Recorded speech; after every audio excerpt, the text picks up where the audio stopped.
দিদি একটা জিনিস ভেবে রেখেছো? বড় গিন্নি এ বাড়ি থেকে বিদায় হয়ে গেল, ওদিকে মই বিনোদিনীর আঁচলের গিটে বাধা পড়েছে।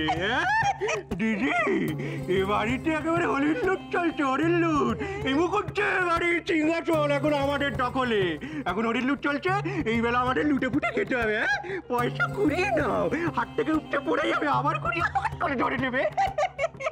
তা তো ফুলু, তুই এখনো আসল খবরখানা শুনিস নি রে। বলি সে খবর যদি একবার শুনিস না, এখানে আর দাঁড়িয়ে থাকতে পারবি না, একেবারে হাওয়ায় ভাসতে থাকবি, হাওয়ায়। কি বলছো দিদি?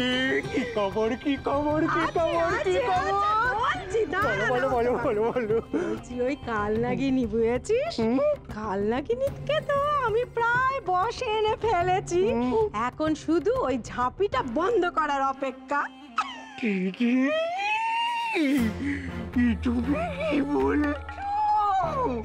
তবে আর আমি বলছি কি রে ফুলু, বলছি কি এই কালনাগিনীকে বশ করার জন্য বুঝলি, আমি এই দুদিন ধরে তাকে জাদুপুতু করেছি নে। ওই মইনের বউকে ঘুটি করে এমন চাল চেলেছি, এমন চাল চেলেছি যে কালনাগিনী তাতে একেবারে মাথা হয়ে গেছে।